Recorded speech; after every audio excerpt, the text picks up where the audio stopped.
Hi everyone, welcome back to the channel. How are you? In this video I'll show you Figma variables, how to use them. Let's create a frame,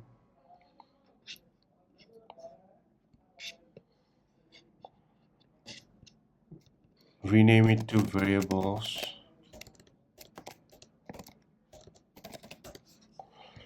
Now we'll create a text, header.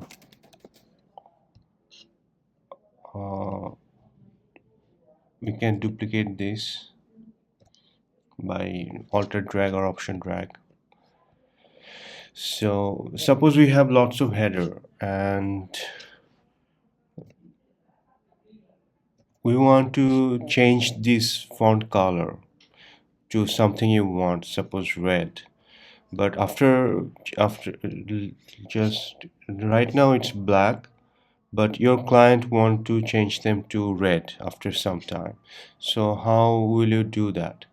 Will you go to every header and change the color individually, or if the color would come from a variable from one single source, then you could change them from a single place? So that's why Figma variable come.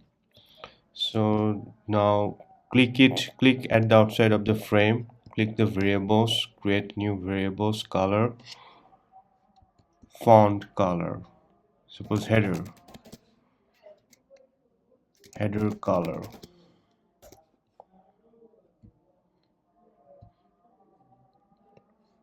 suppose it's red. And now we'll use these variables.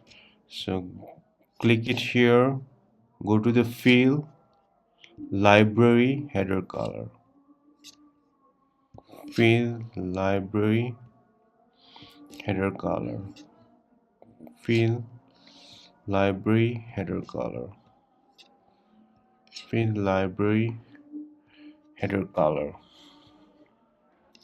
So now we have successfully added variables to our header.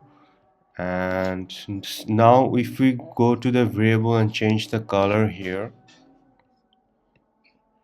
suppose change color to blue, all the header has changed to blue. So suppose now your client wants to change it to purple, so you don't have to go each header and change the color individually. You can just change it to purple here. So now the color has changed. So there are four types of variables, as we see: color, number, string, and boolean. So we can create another variable number, suppose font size, and let's say it's 16. So now we can attach that variable to our font size here. So select a font, select everyone. This is 24. Click it here, all libraries, font size. So now it's changed to 16 pixel. So now if we go to the variables and turn it to 30 pixel, so font size automatically changed. So that is the magic of Figma variables.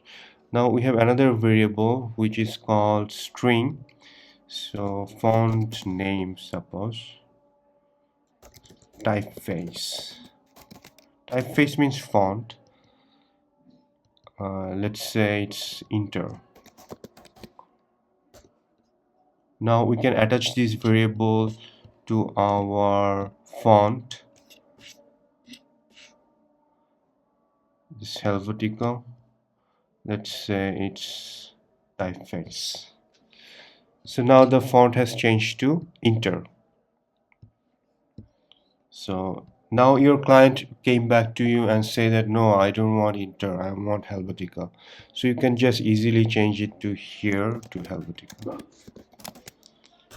and all the places where the font has been used will be automatically changed to that font. So for today, that's enough for today. You have learned the basics of Figma variable. So congratulations and cheers and happy designing.